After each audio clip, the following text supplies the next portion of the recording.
हम आगे और देखते हैं। जो बाकायदगी से ब्लड प्रेशर की रोज़ाना बिला नागा दवाइयाँ इस्तेमाल करते हैं उन्हीं के गुर्दे तेज़ी से ख़राब होते हैं, क्योंकि ये जो दवाइयाँ हैं ब्लड प्रेशर को कंट्रोल करने वाली, ये डायूरेटिक हैं, ये गुर्दों को ज़बरदस्ती पेशाब आवर करती हैं।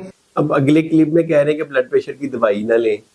अब पूरी दुनिया इस पे जो है ना वो पागल हुई पड़ी है कि कंप्लायंस नहीं है। 40-50% लोग ब्लड प्रेशर की दवाई लेते हैं।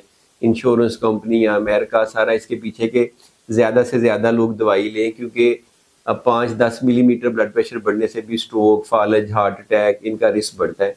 ये कहते हैं कि जो लोग रोज़ाना लगातार दवाई लेते हैं उनके गुर्दे ख़राब होते हैं, क्योंकि उनमें एक दवाई होती है डायूरेटिक, जिससे डिहाइड्रेशन होती है, पेशाब ज़्यादा निकलता है।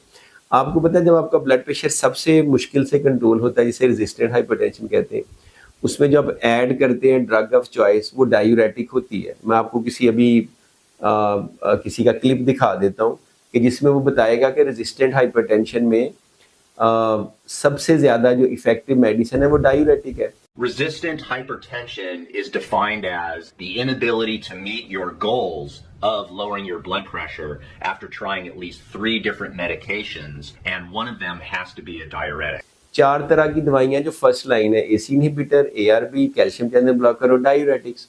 इनको कुछ पता नहीं है और डायूरेटिक सिर्फ पानी निकाल के ही एक्ट नहीं करती। हाइड्रोक्लोरोथायजाइड जो है वेजोडाइलेटेशन भी करता है। डिफरेंट मैकेनिज्म है। जब एस, एआरबी, बीटा ब्लॉकर्स लेते हैं तो फ्लो रिटेंशन होती है।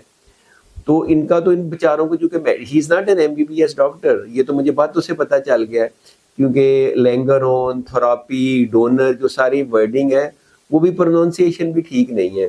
तो इससे मैंने I don't know the guy, लेकिन I am telling you he is not a doctor, he is not an MBBS doctor, he is not a nephrologist, he is just a quack who is trying to sell you the stuff के जो आप, चूंकि मासूम लोग हैं बेचारे, गुर्दा खराब हुआ है, डॉक्टर ने कहा कि डायलिसिस की जरूरत पड़नी है। जो अमेरिका में भी यही कहेगा, कनाडा में यही कहेगा। जो फैक्ट है, लोग अमेरिका कनाडा ऐसे ही तो नहीं इलाज कराने जाते, लेकिन इन्होंने कहा छोड़ देना, ट्रांसप्लांट कराना है ना, दवाई लेनी है।